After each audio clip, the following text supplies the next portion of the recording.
Okay, ప్రార్థన చేసుకుందామండి. మమ్మల్ని మిక్కిలిగా ప్రేమించిన మా కన్న తండ్రి, మహోన్నతుడా, ప్రేమ కలిగిన దేవ, మీ అనాది సంకల్పం చేత, ప్రేమ చేత ఇంతవరకు మమ్మల్ని కాచి కాపాడి భద్రపరుస్తూ తండ్రి, ప్రతిక్షణం ఆయుష్నిచ్చి బ్రతికిస్తున్న విధానాన్ని బట్టి మీకు స్తుతి చెల్లిస్తూ ఉన్నాం. ఈ ధనాన్ని చూడలేక ఎంతోమంది వెళ్ళిపోయారు తండ్రి. మీరు ఎక్కల చాటున మమ్మల్ని సజీవులుగా భద్రపరుస్తూ, అంతకంటే ముఖ్యముగా మీ జ్ఞానం నుండి, మీ పని నుండి తొలగిపోకుండా తండ్రి కాపాడుతున్న విధానాన్ని బట్టి స్తుతి చెల్లిస్తూ ఉన్నాం తండ్రి. జ్ఞాపకం చేసుకోండి. కొద్ది నిమిషాలు మీ మాటలు మీ పిల్లలకు అందించబోతుండగా, ఏ మాటలైతే మీ పిల్లలకు అందించాలని ఆశపడుతున్నానో మరి ఆ మాటలు సవివరంగా, అర్థవంతంగా మీ పిల్లలకు చెప్పులాగున కృపను అనుగ్రహించండి. వింటున్న మీ పిల్లలు కూడా కేవలం వినడానికి మాత్రమే పరిమితం కాక, విన్న మాటలను బట్టి ఆలోచించి, గ్రహించి మీ కొరకు బ్రతికే ధన్యత మీ పిల్లలకు ప్రసాదించమని అర్థిస్తూ, మా చిన్ని మాటలు ముగిస్తూ, మీ ప్రియకుమారుడు, మా రక్షకుడైనటువంటి యేసుక్రీస్తు వారి పుణ్యనామాన్ని ప్రార్థన అడిగి సమర్పిస్తున్నాం మా కన్న తండ్రి. ఆమెన్. కూడి వచ్చిన ప్రియులైన మీ అందరికీ మన ప్రభువును ప్రియరక్షకుడైనటువంటి యేసుక్రీస్తు వారి పేరిట శుభములు, వందనాలు తెలియజేస్తున్నానండి. ప్రియులర్, మరి ప్రకటింపబడిన విధముగా నేటికి ఏర్పాటు చేయబడినటువంటి పాఠం, పరమునకై పరమ తండ్రి ఆహ్వానం, తెలుసుకోలేని క్రైస్తవ్యం. పరమునకై పరమ తండ్రి ఆహ్వానం, తెలుసుకోలేని క్రైస్తవ్యం. ప్రియులరా, ఈరోజు మనిషి భూమి మీద జననం పేరిట పుట్టినది మొదలుకొని మరణించేంత వరకు కూడా తన కోసమే బ్రతుకుతుంటాడు.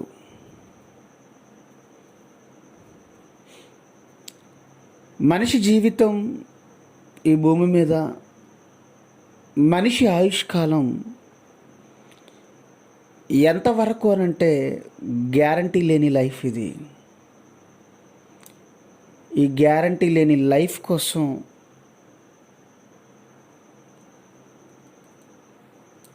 మనిషి ఎంతో ప్రయత్నం చేస్తున్నాడు, ఎన్నో విధాలుగా కష్టపడుతున్నాడు. ఇంతలో కనబడి అంతలో మాయమయ్యే ఆవిరి వంటి ఈ జీవితంలో సుఖంగా బ్రతకడం కోసం, సుఖంగా జీవితాన్ని గడపడం కోసం ఎన్నో అడ్డదారులు తొక్కుతున్నాడు. మరొక మనిషిని చంపడానికి పరుగు తీస్తున్నాడు.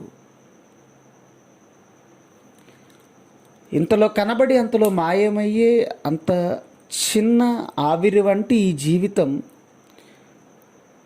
జనన మరణాల మధ్యనున్న మనిషి ఆయుష్కాలం.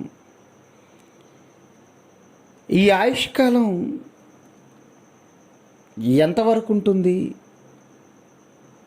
అంటే, ఈ భూమిపై మనిషి ఆయుష్కాలం గ్యారంటీ లేని లైఫ్ అండి. ఎప్పుడు చనిపోతారో తెలీదు. చిన్న వయసులో చనిపోతారు, మధ్య వయసులో చనిపోవచ్చు, ముసలయ్యాక చనిపోవచ్చు. ఎప్పుడు ఏ క్షణాన ఎలా మనిషికి మరణం ఎదురవుతుందో తెలీదు. మరణించిన ప్రతి మనిషి గురించి చాలామంది మాట్లాడుతున్నటువంటి మాటలు, చాలామంది ఏమని మాట్లాడుతుంటారంటే, మరణించిన తరువాత మనిషి ఆత్మగా పరలోకానికి వెళ్ళిపోతాడు అని కొందరంటే, మరికొంతమంది ఆత్మ గాలిగా ఉన్న ఆత్మ గాలిలో కలిసిపోతుంది అని మాట్లాడుతున్నారు. మరికొంతమంది విచిత్రమైన సినిమాలు తీసి ఈ సమాజానికి ఏ సందేశం ఇచ్చారు అని అంటే,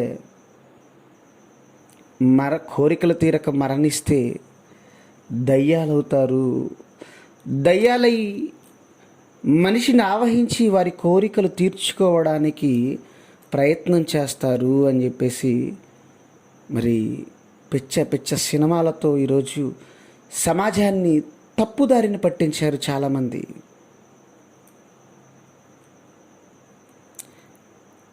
కానీ ఎక్కువ మంది మరణించిన తరువాత వారి సమాధుల పలకలపైన, లేదంటే వాళ్ళ సమాధుల దగ్గర పెట్టే పలకలపైన లేదా సమాధులపైన ఏం రాయిస్తారంటే,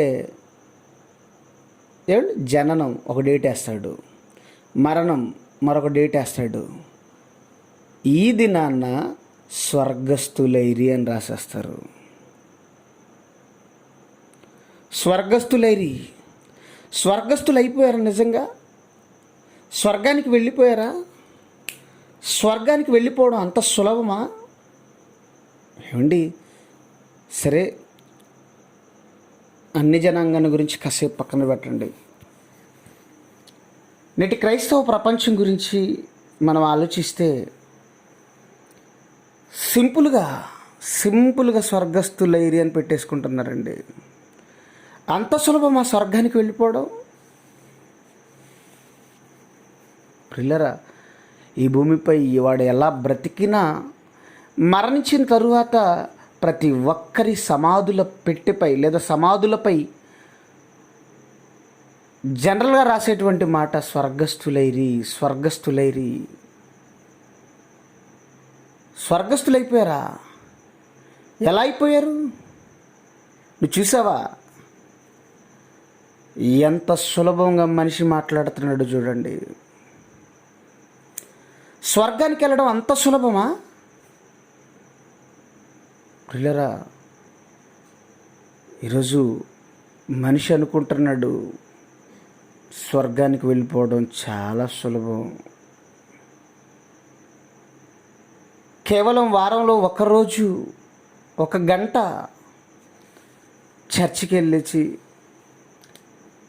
ఏదో 1 గంట వాక్యం విని ఏదో ఇంత కానుక ఆయనకి ఇచ్చేసి మరలా తిరిగి సోమవారం నుంచి మరలా శనివారం మరలా ఆదివారం వచ్చేంత వరకు కూడా మనకు నచ్చినట్లుగా మన జీవితాన్ని గడుపుతూ ఉంటే స్వర్గానికి వెళ్ళిపోతామా? పరలోకానికి వెళ్ళిపోతామా? ఆలోచించండి. చాలామంది క్రైస్తవులు ఇదే ధీమాతో ఉన్నారండి, ఇదే ధైర్యంతో ఉన్నారు. మాకేంటండి, మేము పరలోకం వెళ్ళిపోతామని ఈజీగా చెప్పేస్తున్నారు. ఏమండి, పరలోకం అంటే మనిషి ఊహించినంత చిన్న లోకం అనుకుంటున్నారా? పరలోకం అంటే మనిషి ఊహలకు అందేటువంటి లోకం కాదు, మనిషి ఊహించడానికి కూడా మనిషి ఊహలకు అందని లోకం.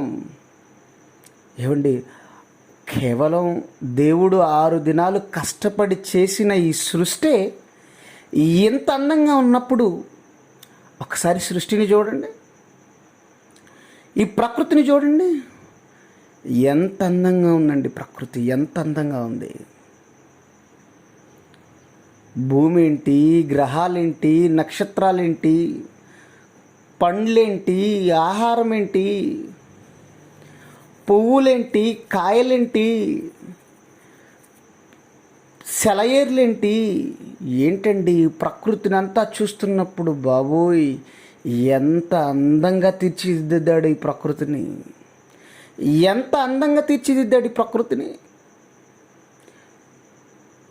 ఆనందం వేసేస్తుంటుందండి. ఆ ప్రకృతి వైపు చూసి ఆనందాన్ని అలా పంచుకుంటామే తప్ప ఈ ప్రకృతిని మనిషికిచ్చిన దేవుని ఆవేదన ఎవరండి ఆలోచిస్తున్నారు? దేవుని మనసు ఎవరండి తెలుసుకుంటున్నారు? దేవుడు 6 దినాలు కష్టపడి చేసిన ఈ ప్రకృతి ఎంత అందంగా ఉన్నప్పుడు ఇక పరలోకం నిత్యము ఉండబోయే పరలోకం, ఒకానొక రోజు క్షయమైపోయే ఈ భూమే, ఈ నేలే ఎంత అందంగా దేవుడు చేసినప్పుడు ఎప్పటికీ నిత్యమంగా ఉండేది, శాశ్వతంగా ఉండిపోయే పరలోకం ఇంకెలా చేసి ఉంటాడు? ఆలోచించాడు ఎప్పుడైనా మనిషి? దేవుడు దేనికి శిల్పియు నిర్మాణకుడై ఉన్నాడో పునాదులు గల ఆ పట్టణము కొరకు అబ్రహాము ఎదురు చూచుచుండెను.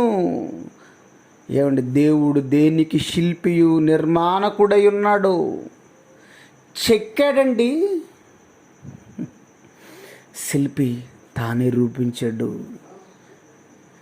ఎంత అందంగా రూపించుంటాడు! ఏమండి, ప్రకటన గ్రంథం 21వ అధ్యాయం 18వ వచనం ఒకసారి చూడండి. ప్రకటన గ్రంథం 21వ అధ్యాయం 18వ వచనం. ఆ పట్టణపు ప్రాకారము ఏమిటి? పరలోకం గురించి దేవుడు ఏమిటి ప్రకటన గ్రంథంలో సింబాలిక్గా మాట్లాడుతున్నాడండి. దేవుడు అసలు ఎంత చక్కగా ఉంటుందో పరలోకం ఎక్స్ప్లెయిన్ చేయడానికి సింబాలిక్గా మాట్లాడుతున్నాడు. ఏం మాట్లాడుతున్నాడు చూడండి. ఆ పట్టణపు ప్రాకారములు సూర్యకాంతములతో కట్టబడిను. పట్టణము స్వచ్ఛమగు స్ఫటికముతో సమానమైన శుద్ధ సువర్ణము ఉన్నది.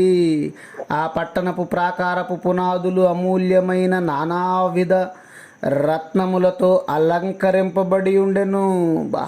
చూడండి ఎంత చక్కగా ఉందండి పరలోకం. ఏమండి, మనకు అర్థం అవడం కోసం సింబాలిక్ లాంగ్వేజ్లో చెప్పాడు. ఏమండి, మనకు అర్థం అవడం కోసం అలంకార రూపంగా చెప్తున్నాడండి. ఏమంటున్నాడు? ఆ పట్టణపు ప్రాకారము పునాదులు అమూల్యమైన నానా విధముల రత్నములతో అలంకరింపబడెను. ఆ పట్టణపు ప్రాకారము సూర్యకాంతములతో కట్టబడిను. బాబోయ్, సూర్యుడి నుండి వెలుగొస్తే ఎంత తేజస్సుగా ఉంటుందో, ఎంత కాంతివంతంగా ఉంటుందో. ఆ పట్టణపు ప్రాకారాలట దగ మెరిసిపోతున్నాయట. దగ మెరిసిపోతున్నాయి. ఇంకా ఆ పట్టణపు పునాది ఏమండి స్వచ్ఛమగు స్ఫటికముతో సమానమైన శుద్ధ సువర్ణము అని అంటున్నాడు. చూడండి, ఏమంటే శుద్ధ సువర్ణం అంటే మన భాషలో చెప్పుకోవాలంటే 24 క్యారెక్టర్స్ గోల్డ్. ఏమండి, ఈరోజు మనిషి వాడే బంగారంలో కొన్ని మలినాలు కలుస్తాయి తెలుసా? మనం వాడుకునేది అంత ప్యూర్ గోల్డ్ ఏం కాదు. మనం వాడుకునేది ప్యూర్ గోల్డ్ ఏం కాదు. ఇందులో 98% గోల్డ్ ఉంటుందండి. ఈరోజు మనిషి వాడేటువంటి గోల్డ్లో 98% మాత్రమే ప్యూర్ ఉంటుంది. మిగిలిన 2% ఏముంటుంది? ఇంప్యూరిటీస్ అనేవి మిక్స్ చేస్తారు. ఇంప్యూరిటీస్ అంటారు. ఇక మన తెలుగు భాషలో చెప్పుకోవాలంటే మలినాలు. అవేంటి? అది రాగి కావచ్చు, ఏదేమైనా ఆ బంగారంలో కొంత కల్తీ అనేది 2% చేస్తారండి. 2% కల్తీ జరిగినా కూడా మనోళ్ళు దానికి పెట్టే పేరేంటో తెలుసా? 24 క్యారెక్టర్ గోల్డ్. ఎందుకు? ఈ 24 క్యారెక్టర్ గోల్డ్లో కేవలం 2% మాత్రమే ఇంప్యూరిటీస్ కలుస్తాయి. మిగిలిన 98% గోల్డ్. కానీ దేవుడు అంటున్నాడు శుద్ధ సువర్ణము అంటున్నాడు. చూడండి, శుద్ధ సువర్ణం. అసలు ఇంప్యూరిటీసే లేవు నాయన. ఇంప్యూరిటీస్ లేని గోల్డ్తో వీధులు చేస్తే ఎలా ఉంటాయి? అలా ఉంటాయి పరలోకంలో వీధులు. మనిషికి అర్థం అవడం కోసం అండి. ఇంకా ఎలా ఉంది? ఆ ప్రాకారాలు ఎలా ఉన్నాయట? ఆ పట్టణపు ప్రాకారపు పునాదులు అమూల్యమైన నానావిధ రత్నములతో అలంకరింపబడి ఉండెను. నానా విధములైన రత్నం, ముత్యాలు, డైమండ్స్ ఏమండి, రత్నాలు గోడకు పొదిగుంటాయటండి, గోడకు పొదిగుంటాయట. ఎంత చక్కగా చేసేస్తున్నాడో పరలోకాన్ని. ఎంత అందంగా ఉన్నప్పుడు ఎవరండి ఈ పరలోకాన్ని పోగొట్టుకుంటారు? అందుకే అంత అందమైన పునాదులు గల ఆ పట్టణానికి దేవుడు దేనికి శిల్పియు నిర్మాణకుడై ఉన్నాడో, పునాదులు గల ఆ పట్టణము కొరకు ఎవరు ఎదురు చూస్తున్నారు? అబ్రహాము గారు ఎదురు చూస్తున్నారు. నీతిమంతులు రంపాలతో కోయబడ్డారు, కొరడాలతో కొట్టబడ్డారు, రాళ్లతో కొట్టబడి చంపబడ్డారు. ఎందుకు? ఏమండి, ఆ లోకాన్ని గురించి ఆలోచిస్తున్నప్పుడు, ఆ లోకం గురించి చూస్తున్నప్పుడు నిజంగా ఆ లోకం మనకు అర్థమైతే ఈ లోకంలో చావు చిన్నదండి. ఎప్పుడు వెళ్ళిపోతామా నా తండ్రి దగ్గరికి, ఎప్పుడు వెళ్ళిపోతామా ఆ లోకానికి అని ఆ లోకం కోసం ఎదురు చూస్తూ ఉంటాడండి మనిషి. కానీ మనిషికి అర్థం అవ్వలేదు, క్రైస్తవ్యం తెలుసుకోలేకపోతుంది. పరమునకై పరమ తండ్రి ఆహ్వానం తెలుసుకోలేకపోతుంది క్రైస్తవ్యం. ఏమండి, దేవుడు కలిగించిన ఈ పరలోకాన్ని చూస్తున్నప్పుడు యేసుక్రీస్తు వారు కూడా మురిసిపోతున్నారంటండి, మురిసిపోతున్నారు, ఆనందపడిపోతున్నాడు. చూస్తారు ఒకసారి ఆ మాట కూడా చూడండి. సామెతల గ్రంథం ఒకసారి చూడండి. సామెతలు 8వ అధ్యాయం, సామెతలు 8వ అధ్యాయం 31 నుంచి 30 నుంచి చూద్దామండి. 31 చదవండి. నేను ఆయన యొద్ద ప్రధాన శిల్పినై 31 నేను ఆయన యొద్ద ప్రధాన శిల్పినై అనుదినము సంతోషించు నిత్యము ఆయన సన్నిధిని ఆనందించుచుంటిని. నేను ఆయన యొద్ద ప్రధాన శిల్పినై అనుదినము అనుదినము అనుదినము సంతోషించుచు, ఆనందపడిపోతున్నాడు. నిత్యము ఆయన సన్నిధిని ఆనందించుచుంటిని. చేసిన పరలోకమును బట్టి, ఆయన కలుగ చేసిన పరలోకమును బట్టి సంతోషించుచు, చూచి నరులను చూసి ఆనందించుచుంటిని. చాలండి, ఏమంటున్నాడు? ఆయన కలుగ చేసిన పరలోకాన్ని చూసి సంతోషపడిపోతున్నాడట, ఆనందపడిపోతున్నట. ఎంత భాగ్యవంతులరా ఆయన పిల్లలుగా మనమంతా ఆయన పిల్లలంగా ఎంత అదృష్టవంతులు. ఇంతటి మహాలోకానికి మనం ఆహ్వానితులమా? ఇంతటి మహాలోకానికి మనం వారసులమా? ఆనందపడిపోతున్నాడండి. భూలోక రాజ్యాలన్నీ చూపించినప్పుడు ఆనందపడ్డాడండి అపవాది. ఏమండి, భూలోక రాజ్యాలన్నీ చూపించింది ఒక క్షణంలో. చూసినప్పుడు భలే భలే భలే అని ఆనందపడ్డా? నాకు ఇచ్చేయమని కోరుకున్నాడా? లేదండి. భూలోక రాజ్యాలన్నీ చూసినా ఆనందపడలేదు, కానీ పరలోక రాజ్యాన్ని చూస్తున్నప్పుడు ఆనందపడిపోతున్నాడు. ఎట్లా ఉంటుంది పరలోకం? చూడాలండి పరలోకాన్ని. ఎప్పుడు వెళ్ళిపోతామండి తండ్రి దగ్గరికి? ఎలా ఉంటుందండి రాబో ఆ లోకం? మనం ఎలా పొందుకోబోతున్నాం ఆ లోకాన్ని? ఆ లోకం ఎలా ఉండబోతుంది ఒక్కసారి చూడాలి అని ఆశతో ఆ లోకం కోసం ఎదురు చూసిన భక్తులు ఎంతోమంది బైబిల్ చరిత్రలో మనకు కనబడుతున్నారు. మరణించి దేవుడున్న మహాలోకం వెళ్ళిపోవాలి, త్వరగా త్వరగా వెళ్ళిపోవాలని ఎదురు చూస్తున్నారండి మరణం కోసం చాలామంది భక్తులు. ఇప్పటికే మరణించి వెళ్ళిపోయారు, పరదైసుకు వెళ్ళిపోయారు భక్తులు. ఎప్పుడు ఆ లోకానికి వెళతామా అని ఎదురు చూస్తున్నారండి. అంతటి ఆ మహాలోకానికి దేవుడు మనిషికి ఇన్విటేషన్ ఇచ్చాడు. మనకి ఎంతోమంది ఎన్నో ఇన్విటేషన్లు ఇచ్చేస్తారు. పెళ్ళిళ్ళకి ఇన్విటేషన్లు, బర్త్డేస్కి ఇన్విటేషన్లు, గృహప్రవేశానికి ఇన్విటేషన్స్, ఏమండి అన్నిటికీ ఇన్విటేషన్స్ ఇచ్చేస్తుంటారు. వాటన్నిటికీ మనిషి అటెండ్ అయిపోతుంటాడు. ఏమండి, గృహప్రవేశానికి ఇన్విటేషన్ ఇచ్చాడు, వెళ్ళారు, బాగుంది. మరి పరలోక రాజ్య గృహప్రవేశానికి ఎంతమంది ఇన్విటేషన్ అందుకున్నారండి? పరలోక రాజ్య గృహప్రవేశానికి పరలోక రాజ్యం గృహప్రవేశానికి ఎంతమంది ఇన్విటేషన్స్ అందుకున్నారు? ఇన్విటేషన్ ఇచ్చేసాడు అందరికీ. మరి ఎంతమంది దానికి అటెండ్ అయ్యారు?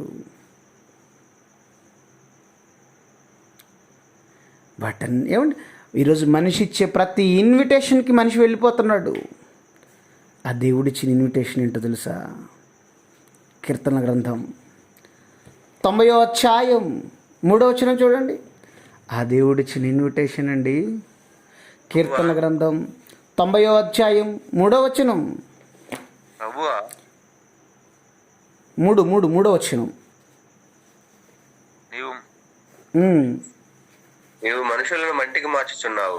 నీవు మనుషులను మంటికి మార్చుచున్నావు. నరులారా తిరిగి రండని నీవు సెలవిచ్చుచున్నావు. నరులారా తిరిగి రండి, తిరిగి రండి, తిరిగి రండి. తిరిగి వచ్చేయండి అయినా మీరు ఈ లోకానికి రావాలి. నా పిల్లలుగా మీరంతా నేనున్న ఈ మహాలోకానికి రావాలి. దేవుడు ఇన్విటేషన్ ఇచ్చేసాడండి. మనుషులను మంటికి మార్చుచున్నావు, నరులారా తిరిగి రండిని నీవు సెలవిచ్చుచున్నావు. ఈరోజు మన పౌరస్థితి, మన సిటిజన్షిప్ ఎక్కడుందండి? ఈరోజు మనం ఎవరైనా అడిగామనుకోండి, సిటిజన్షిప్ ఎక్కడ? ఇండియన్, ఐఎమ్ ఇండియన్, నేను భారతీయుణ్ణి, my citizenship is in India అని మాట్లాడతాం. నిజంగా మన సిటిజన్షిప్ ఇండియానేనా? అయితే ఎందుకు ఉండడం లేదు నువ్వు ఇండియాలో? ఏదో ఒకరోజు ఇండియాని ఖాళీ చేసి వెళ్ళిపోతున్నావు. నువ్వు శాశ్వతంగా ఉండే నీ సిటిజన్షిప్ ఏంటో తెలుసా? నువ్వు శాశ్వతంగా ఉండబోయే లోకం ఏంటో తెలుసా? ఒకవేళ ఉంటే మనం శాశ్వతంగా మనిషి ఉండవలసిన లోకం ఏంటో తెలుసా? దేవుడు కోరుకున్నాడండి, ఎవరు నశింపక నిత్య జీవం పొందాలని ఆయన కోరుకుంటున్నాడు. ఎవరిని నేను పోగొట్టుకోదలుచుకోలేదు నాయన, ఎవరిని నేను విడిచిపెట్టదలుచుకోలేదు. ఎవరు వెళ్ళిపోకండి నాయన. నేను ఇవ్వబోయే ఆ మహాలోకానికి మీరందరూ రావాలి, అందరు రావాలి. కానీ ఆయన పిల్లలు ఆయన ఇచ్చిన ఇన్విటేషన్ని కాదని, ఆ ఇన్విటేషన్ను పక్కన పెట్టేసి ఈరోజు నరకానికి పయనమైపోతున్నారు, అగ్నికి ఆహుతైపోతున్నారు. ఎవరును నశింపడం ఆయనకి ఇష్టం లేదు. ఎవరు నశించడానికి వీల్లేదు. నిత్య జీవం పొందుకోవాలి వీళ్ళంతా అని దేవుడు ఆలోచిస్తున్నాడు. మన పౌరస్థితి ఎక్కడుంది? మన పౌరస్థితి పరలోకమందు. ఫిలిప్పీ పత్రిక 3వ అధ్యాయం 20వ వచనం చూడండి. ఫిలిప్పీ పత్రిక 3వ అధ్యాయం 20వ వచనం. పౌరస్థితి, మన పౌరస్థితి పరలోకమునందున్నది.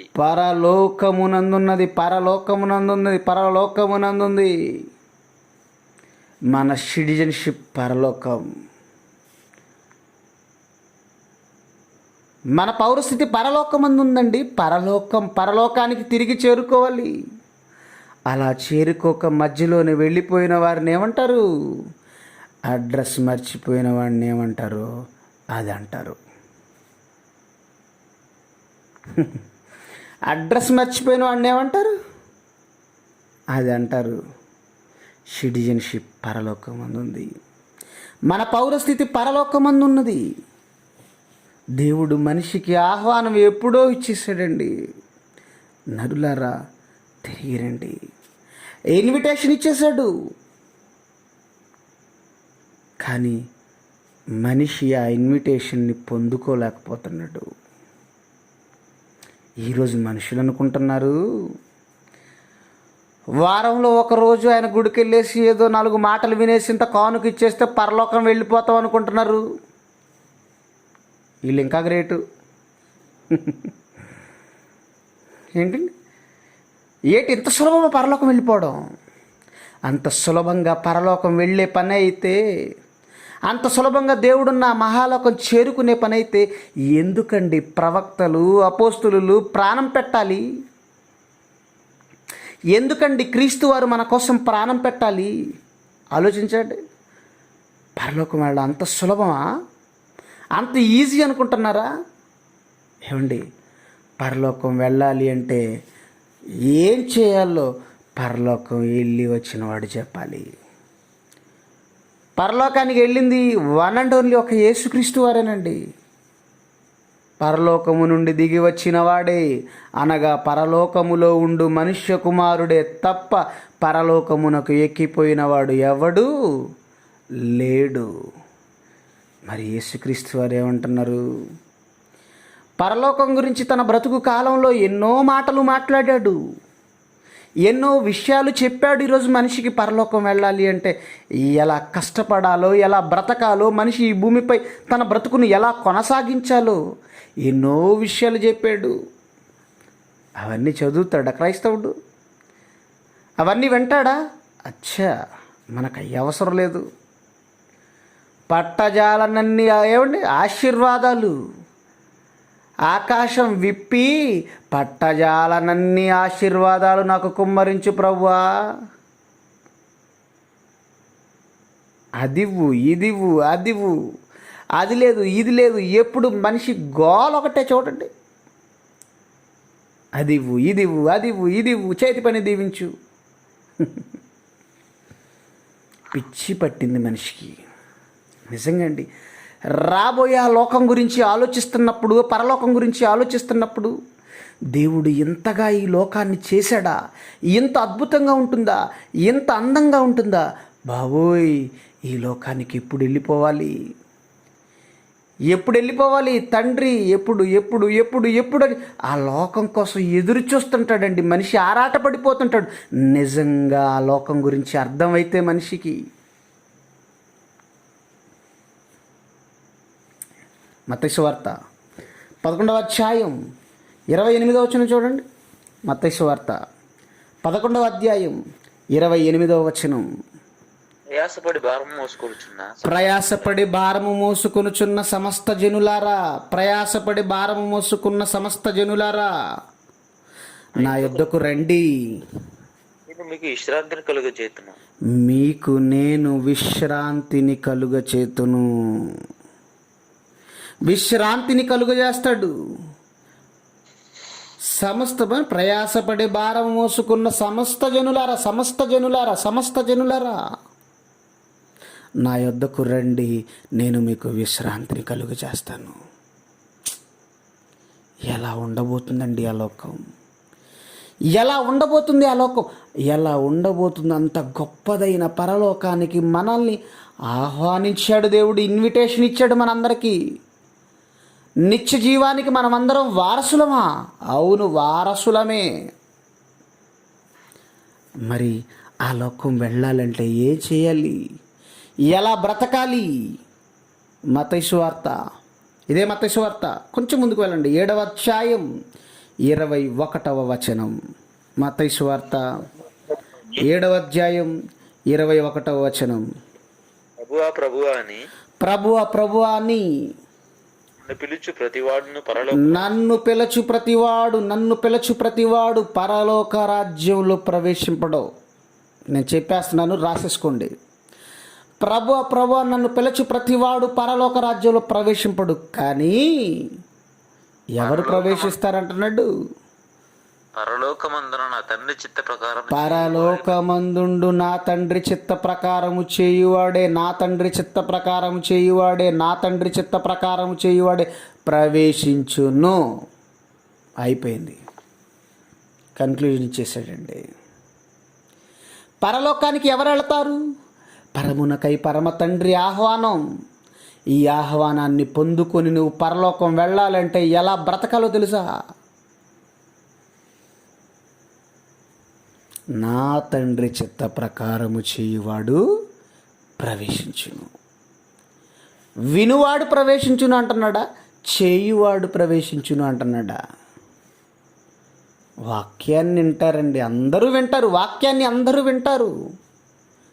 కానీ విన్న వాక్య ప్రకారంగా ఎంతమంది బ్రతుకుతున్నారు? ఇంతకీ ఎవరు నీతిమంతులు? ఎవరు నీతిమంతులు? ధర్మశాస్త్రం వినివారు ధర్మశాస్త్రము వినువారు దేవుని దృష్టికి నీతిమంతులు కారు. కానీ రోమపత్రిక 2వ అధ్యాయం 13వ వచనం. రోమపత్రిక 2వ అధ్యాయం 13వ వచనం. ధర్మశాస్త్రం వినివారు దేవుని దృష్టికి నీతిమంతులు కారు గాని ధర్మశాస్త్రము వినువారు దేవుని దృష్టికి నీతిమంతులు కారు గాని ధర్మశాస్త్రమును అనుసరించి ప్రవర్తించువారే నీతిమంతులుగా ఎంచబడతారు. ధర్మశాస్త్రమును అనుసరించి ప్రవర్తించువారు. ధర్మశాస్త్రాన్ని అనుసరించి ప్రవర్తించాలి. దేవుని మాటలను అనుసరించి ప్రవర్తించాలి. దేవుని మాటలు వినడం కాదు, విన్న మాటల్ని నేర్చుకోవాలి. నేర్చుకున్న మాటల ప్రకారంగా బ్రతకాలి. అలా బ్రతుకుతూ 10 మందిని బ్రతికించాలి. అది మనిషి జీవిత పరమార్థం. అందుకు పుట్టావు, అందుకు పుట్టించాడు ఈ భూమిపై నిన్ను. దేవుడు ఎందుకు మనిషిని పుట్టించాడు? దేవుని కోసం బ్రతకడానికి. ధర్మశాస్త్రం వినువారు దేవుని దృష్టికి నీతిమంతులు కారు కానీ ధర్మశాస్త్రమును అనుసరించి ప్రవర్తించాలి. నీవు ఎన్నో మాటలు రాయించాడు. నిత్యజీవం పొందుకోవాలి అంటే ఏం చెయ్యాలో, ఎలా బ్రతకాలో, మన బ్రతుకులను ఎలా మార్చుకోవాలో. యోహాను సువార్త 5వ అధ్యాయం 39వ వచనం. యోహాను సువార్త 5వ అధ్యాయం 39వ వచనం. లేఖనములయందు జీవము కలదని తలంచుచు నిత్యజీవము, నిత్యజీవము, నిత్యజీవము, ఎవర్ లాస్టింగ్ లైఫ్. లేఖనములయందు నిత్యజీవము కలదని తలంచుచు వాటిని పరిశోధించుచున్నారు. చాలండి. లేఖనములు పరిశోధించు. ఒకవేళ నీవు పరలోకానికి వెళ్ళాలనుకుంటున్నావా? దేవుడిచ్చిన ఆహ్వానాన్ని పొందుకొని దేవుడున్న మహాలోకం చేరుకోవాలనుకుంటున్నావా? అయితే నీ ముందున్న మార్గం ఒకటే, లేఖనములను పరిశోధించు. లేఖనములను పరిశోధించు. ఆ లేఖనములలో నువ్వు ఎలా బ్రతకాలో, నీ బ్రతుకుని ఎలా మలుచుకోవాలో, ఎలా బ్రతికితే దేవుడు రాబోయే ఆ మహాలోకాన్ని నీకు ఇస్తాడో లేఖనాలు చదవాలి. ఏమండి? కీర్తన గ్రంథం 24వ అధ్యాయం 3వ వచనం కూడా ఒకసారి చూడండి. కీర్తనల గ్రంథము 24వ అధ్యాయం 3వ వచనం. యెహోవా పర్వతమునకు ఎక్కదగిన వాడెవడు? యెహోవా పర్వతమునకు యెహోవా పర్వతం పరలోకం, సంఘం. ఆ పరలోకమునకు ఎక్కదగిన వాడెవడు? స్థలంలో నిలువదగిన వాడెవడు? ఆయన పరిశుద్ధ స్థలములో నిలువదగిన వాడెవడు? ఎవడు నిలుస్తాడో పరలోకంలో? ఆ పరలోకం ఎవరికి సాధ్యం అనంటే వ్యర్థమైన దాని యందు మనసు పెట్టకయు. వ్యర్థమైన దాని యందు మనసు పెట్టకయు. వ్యర్థమైన దాని యందు. ఇంతకీ ఏంటి వ్యర్థం? సూర్యుని కింద మనిషి పడుపాటులన్నీ వ్యర్థం. ప్రసంగి గ్రంథకర్త మాట్లాడుతున్నాడు కదండి. వ్యర్థం, వ్యర్థం, వ్యర్థం, సమస్తం వ్యర్థం. సూర్యుని కింద మనిషి పడుతున్న పాటులన్నీ అవి నేను చూసినప్పుడు వ్యర్థముగా నాకు కనబడిను. వ్యర్థం, వ్యర్థం, వ్యర్థం నాయనా. మనిషి పడే ప్రయాసంతా వ్యర్థం.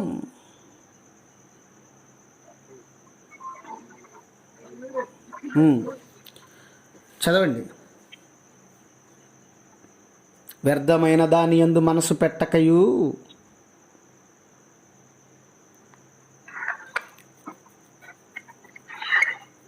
కపటముగా ప్రమాణము చేయకయు. కపటముగా ప్రమాణము చేయకయు. నిర్దోషమైన చేతులను నిర్దోషమైన చేతులు ఆగండి ఇక్కడ. నిర్దోషమైన చేతులు, దోషము లేని చేతులు. ఎవరి చేతులు చూసినా ఈరోజు రక్తపు డాగులు కనపడుతున్నాయండి. రక్తపు డాగులు కనపడుతున్నాయి. మనిషి మరొక మనిషిని చంపడానికి ప్రయత్నం చేస్తున్నాడు. ఈజీగా మనిషి ప్రాణాన్ని తీసేస్తున్నాడండి. నిర్దోషమైన చేతులు. నీ చేతులు ఎలా ఉండాలి? దోషము లేకుండా ఉండాలి, పాపము చేయకుండా ఉండాలి. నిర్దోషమైన చేతులను, శుద్ధమైన హృదయమును కలిగి ఉండువాడే. చాలండి.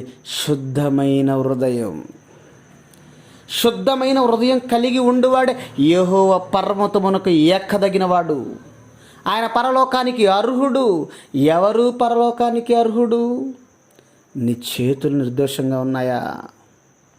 నీ చేతులు దోషం లేకుండా ఉండాలి, ఏ పాపం అంటకుండా ఉండాలి, నీ హృదయం శుద్ధంగా ఉండాలి. దేవుడు ఏమంటే ఆజ్ఞల ప్రకారంగా ధర్మశాస్త్రము అనుసరించి ప్రవర్తించాలి. ఈరోజు క్రైస్తవుల భక్తు జీవితాలు చూడండి. మన చుట్టూ ఉన్న మన క్రైస్తవుల భక్తుల జీవితాలు, మన సహోదరులు, మన సహోదరులు, వీళ్ళందరినీ చూస్తుంటే ఏమండి ఏం అర్థమవుతుందండి వీళ్ళకి ఆ రాబోయే మహాలోకం గురించి? నామకార్థ భక్తిని ఈరోజు ప్రదర్శించడానికి ఇష్టపడిపోతున్నారు. అదే భక్తి అనుకుంటున్నారు. ఏమండి ఒకేవో వారంలో ఒక రోజు ఎందుకు ఎన్నిసార్లు పదే పదే మాటికి మాట్లాడుతున్నానో అర్థం చేసుకోండి. వారంలో ఒక రోజు ఆయన మాటలు విని ఒక గంట ఏదో ఇంత కానుకైన ఆయనకి ఇచ్చేసి మిగిలిన 6 రోజులు మనకు నచ్చినట్లుగా బ్రతికితే దేవుడు ఇస్తాడు అనుకుంటున్నారు పరలోకం. ఆ పరలోకం కోసం ఏమండి తమ జీవితాలని అర్పణ చేసిన భక్తుల జీవిత చరిత్రలో చూడండి ఒకసారి.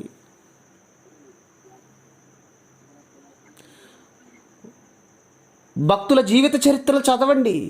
ఎంత కష్టపడ్డారో ఆ లోకాన్ని సాధించుకోవడం కోసం. వాళ్ళ చరిత్రలు, వాళ్ళ జీవిత చరిత్రలు మనం చదువుతున్నప్పుడు ఏమండి మనకు అర్థమవుతాయండి. యేసుక్రీస్తు వారి జీవితాన్ని చూడండి. ఏమండి ప్రేమ కలిగి సత్యము చెప్పుచు క్రీస్తు వలె ఉండుటకు మనం అన్ని విషయములలో ఎదగాలి. ఎఫెసీ పత్రికలో ఉంటుందండి ఆ మాట. ప్రేమతో ఏమండి ప్రేమ కలిగి సత్యము చెప్పుచు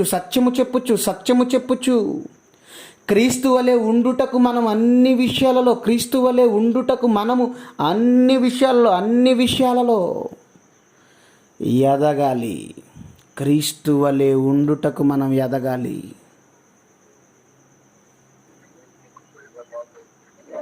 సమస్త కల్మషమును, విర్రవీగుచున్న దుష్టత్వమును మాని లోపల నాటబడిన వాక్యమును సాత్వికముతో అంగీకరించాలి. ప్రేమ కలిగి ఉండాలి. ఎంతమంది అండి ఆత్మఫలాల్లో మొదటి ఫలం ఏంటి? ప్రేమ. ఎంతమంది అండి ప్రేమగా ఉంటున్నారు? వాళ్ళంటే వీళ్ళకి పడదు, వీళ్ళంటే వాళ్ళకి పడదు. ఒకే సంఘంలో ఉన్న సహోదరులు సహోదరుల మధ్య గొడవలు, విభేదాలు, కక్షలు, కొట్లాటలు. ఎందుకండి ఇవన్నీ? ఆ రాబోయే మహాలోకం గురించి అర్థమైతే నువ్వు ఒకటే అనుకోవాలి, వ్యర్థం, సమస్తం వ్యర్థం. కొడేసి మీట్లో పెట్టు ఫోన్ ఇది. వ్యర్థం, సమస్తం వ్యర్థం. అంటే అందులేండి, అన్నివ్వండి అనుకుంటే అన్నాళ్ళండి, వదిలేయండి, అన్నివ్వండి. ఏమైంది? నన్నే కదా అన్నాడు, పోనీలేండి, క్షమించేద్దాం. అస్సలను అంటామండి. అలా ఛాన్సే లేదు. వాళ్ళు ఒక మాట అంటే తిరిగి మనం 100 మాటలు మాట్లాడతావు. వాళ్ళందరూ ఒకటే, నువ్వు తిరిగి ఎన్ని మాట్లాడతావు? 100 మాట్లాడతావు. మనమా పరలోకానికి అర్హులం? ఆలోచించండి. నిన్ను వల్లే నీ పొరుగు వారిని ప్రేమించమన్నాడే, నీ శత్రువుని సైతం ప్రేమించమన్నాడే. ప్రేమను చూపించడానికి బదులు ద్వేషం చూపిస్తావా? నీ సహోదరుల పట్ల ద్వేషం చూపిస్తావా? కక్షలు చూపిస్తావా? విభేదాలు చూపిస్తావా? గొడవలు చూపిస్తావా? ఇవి చూపిస్తే ఇస్తాడనుకుంటున్నారా పరలోకం? ఏమండి, చాలామంది ఇదే మాయలో ఉన్నారండి. ఇది ఎలాగైనా బ్రతకనివ్వండి, మరణించిన తరువాత చర్చి ముందుకు తీసుకొచ్చేసి అయ్యగారు ప్రార్థన చేసి చేర్చుకో తండ్రి, ఈ ఆత్మ నువ్వు చేర్చుకొని అయ్యగారు ప్రార్థన చేస్తాడు. ఇప్పుడు అయ్యగారు రికమెండేషన్ మళ్ళీ ఇతనికి. ఏ రోజు దేవుడంటే ఆలోచించక, దేవుడంటే లెక్క లేకుండా, దేవుడంటే భయం లేకుండా ఇచ్చల విడిగా బ్రతికి, నీకు నచ్చినట్లుగా బ్రతికి, తాగి తందనాలాడి 70 సంవత్సరాలు 60 సంవత్సరాలు ఉండవలసిన ఆయుష్ కాలాన్ని తాగి తాగి తాగి తాగి లివర్ డ్యామేజ్ చేసుకొని 30 ఏళ్ళకి 40 ఏళ్ళకి నువ్వు పోతే నీ ఆత్మ గురించి దేవునికి రికమెండేషన్ చేయాలా? ప్రభువా, ఈ ఆత్మను చేర్చుకో, తాట తీసేస్తాడు. దేవుని కోసం బ్రతకాలండి. లూకాసు వార్త 15వ అధ్యాయం ముగిస్తాను చూడండి. లూకాసు వార్త 15వ అధ్యాయం 7వ వచనం. లూకాసు వార్త 15వ అధ్యాయం 7వ వచనం.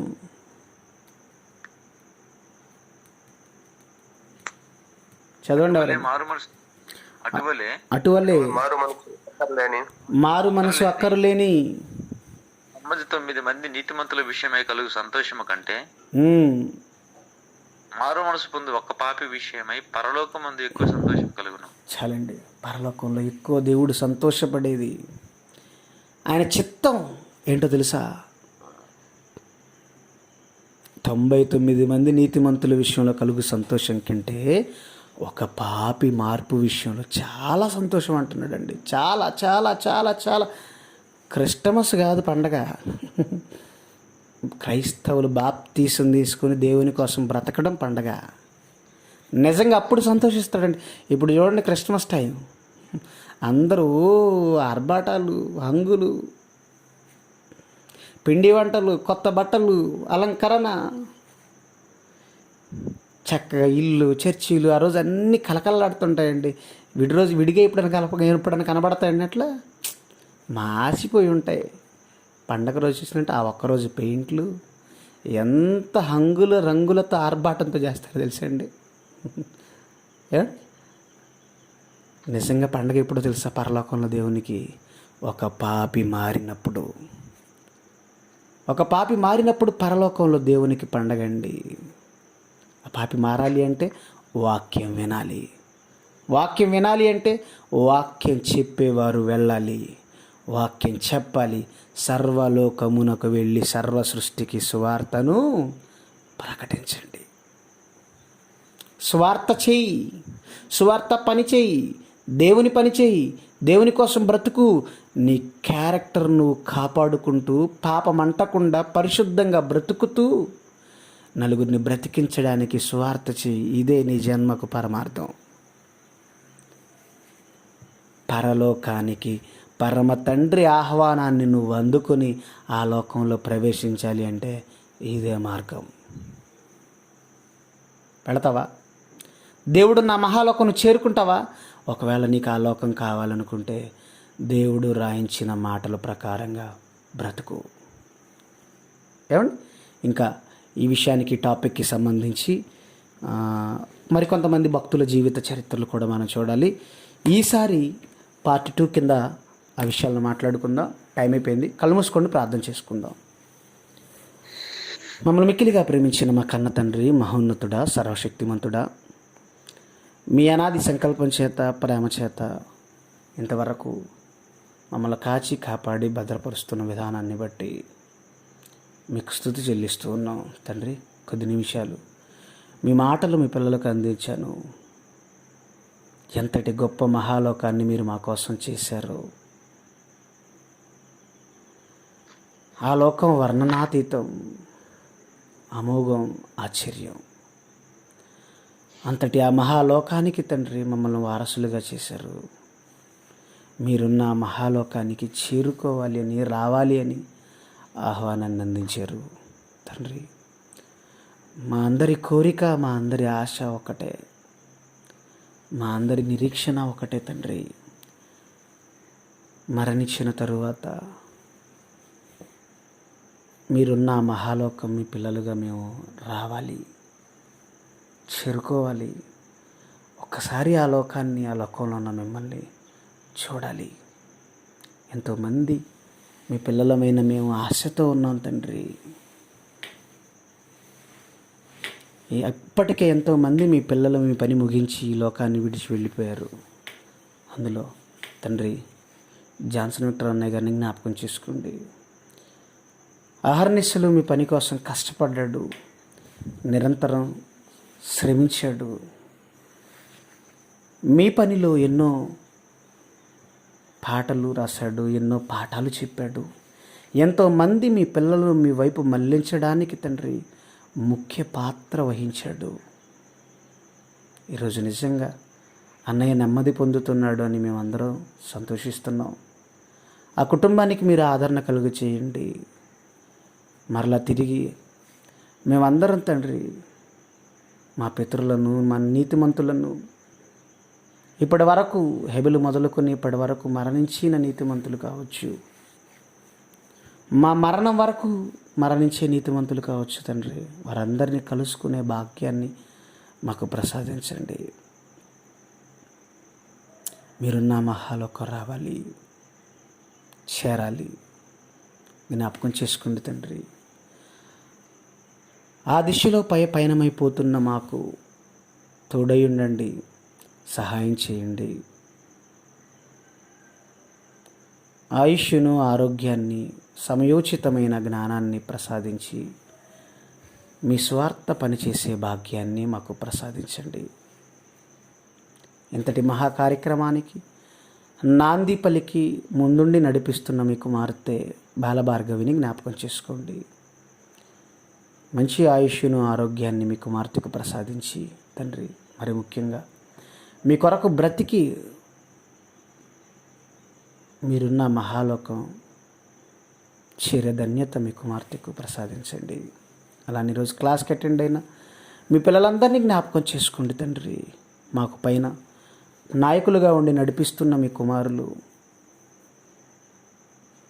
డైరెక్టర్ గారు జయశాలి గారు మొదలుకొని తండ్రి, ఈరోజు బైబిల్ ఓపెన్ యూనివర్సిటీ ఇండియా ఇంటర్నేషనల్లో జయశాలి గారు మొదలుకొని మరి కోఆర్డినేటర్స్ వరకు ఎంతమంది మీ పిల్లలు నిస్వార్థంగా సేవ చేస్తున్నారో వాళ్ళందరినీ జ్ఞాపకం చేసుకోండి. మంచి ఆయుష్ను, ఆరోగ్యాన్ని వారికి ప్రసాదించి మీ చిత్తమైతే తండ్రి వారి ఆర్థిక పరిస్థితులు కూడా మెరుగుపరచండి. జ్ఞాపకం చేసుకోండి. వారి స్వార్థ పనిలో వారి పరిచర్యను అభివృద్ధి చెందించండి. ఎంతోమంది మీ పిల్లలకు ఈ సత్యవాక్యాలను వినిపించి తండ్రి ప్రజలను మేల్కొల్పడానికి సిద్ధం చేయండి. మేమందరం తిరిగి మీరున్న మహాలోకం చేరుకొని మిమ్మల్ని కలుసుకోవాలి. ఆశతో ఎదురు చూస్తున్నాం. జ్ఞాపకం చేసుకోండి. మా చిన్ని మాటలు ముగిస్తూ మీ ప్రియకుమారుడు, మా రక్షకుడైనటువంటి యేసుక్రీస్తు వారి పుణ్యనామాన్ని ప్రార్థనడికి సమర్పిస్తున్నాం మా కన్న తండ్రి. ఆమెన్. అందరికీ వందనాలండి. ఏంటి అర్థమైందా పాఠం? ఓకే ప్రియులరా, మరి ఒక చిన్న 2 నిమిషాలు దయచేసి అందరూ వెయిట్ చేయండి. ఎవరు కూడా లెఫ్ట్ అవ్వకండి. మీకు ముందుగా ఇప్పటి వరకు నిజంగా పరమునకై పరమ తండ్రి ఆహ్వానం అనేటువంటి ఒక అద్భుతమైన పాఠాన్ని సువివరంగా మనకు తెలియజేసినటువంటి మరి మన ప్రియ సహోదరుడు మహేష్ గారికి ప్రత్యేకమైన వందనాలు తెలియజేసుకుంటున్నాను. ప్రియులరా,